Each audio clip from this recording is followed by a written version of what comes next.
And you talked about our planet a lot. Like from your travels, how is the planet evolving or changing, or has it changed in the last 30 years that you've been, walking the earth and traveling through your work?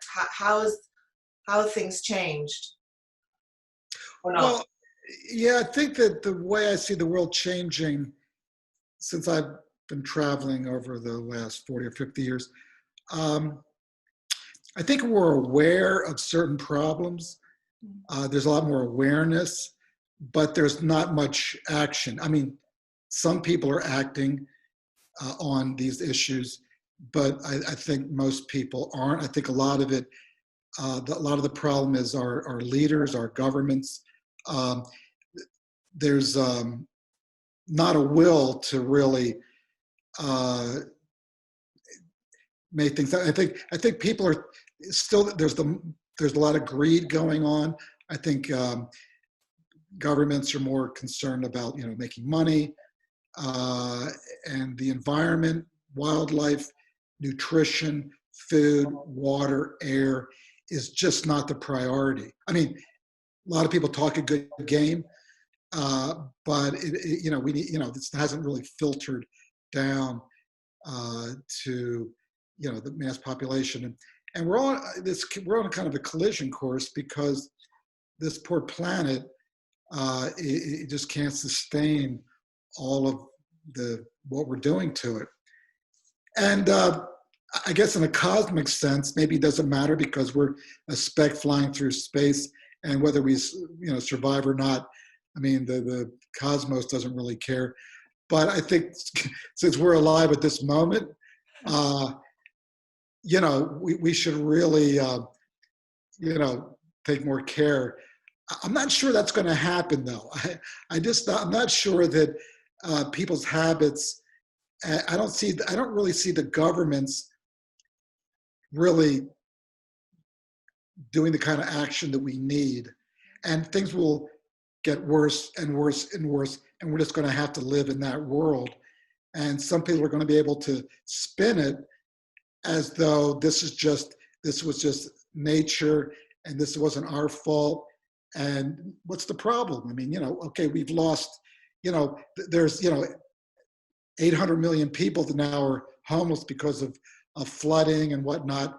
And well, that's just the way it is, and take no responsibility for that world. So again, some people deny it.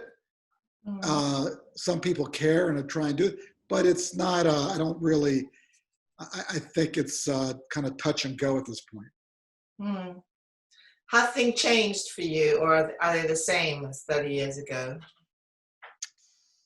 Well, yeah, I've had a very active travel life. I haven't traveled since March.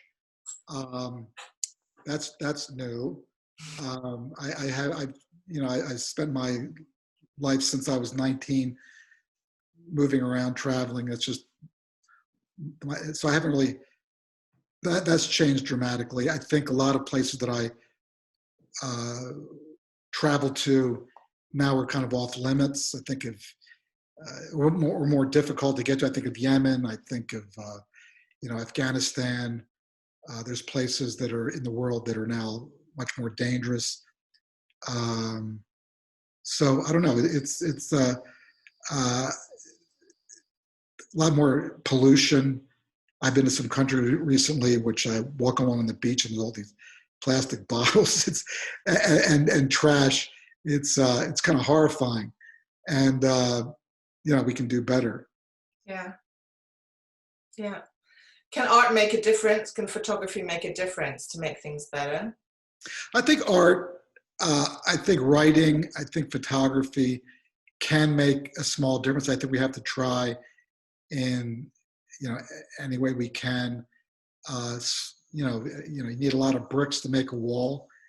You have to kind of start that process. All of it. Music and poetry and any kind of activism can. It's just trying to.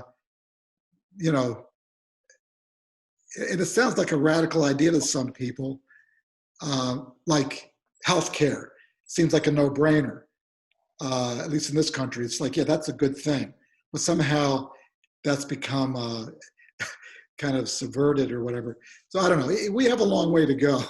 We have a long way to go, especially in the United States of America. At the moment, there's lots of refugee children traveling unaccompanied around the world, and the future of youth is a lot in question as well in general. What are your thoughts on that, and how we can make that better for the future? I think we need to make, the way we can make a better future for our children is by things like taking care of the environment, education, healthcare. That's pretty much everything. Clean air, clean water. These are things which are going to make a difference between being healthy and not. And then, the whole thing with climate change and, so I think that there's a lot of work that has to be done. I would hate to think that we just ignore everything, all these problems, and say, you know what, they're just going to kind of magically go away, and then leave all this mess for future generations. I think they're going to look back at us and be really not happy with how we performed and how we lack of concern about the world, the environment, or even the political situation where all this kind of war. It's basically a lack of respect for each other. My political system is better than yours. My religion is better than yours. My skin color is better than yours. And we really need to get together and say, you know what, we're on this planet together.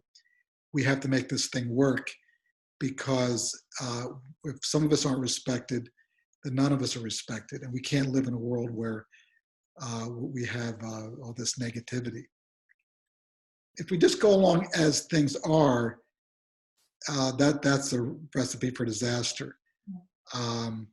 So we got to actually do something, but it has to come. I think that it has to come from the top. We can all do our own part, and that counts for a lot. But governments, leadership, they also have to get in the game, and sometimes there are hard choices. Of course, politicians never like to make those hard choices, so that's why it's really easy to be pessimistic, because they're not, so then it becomes really disheartening. So I don't know. Let's see. Let's hope for the best.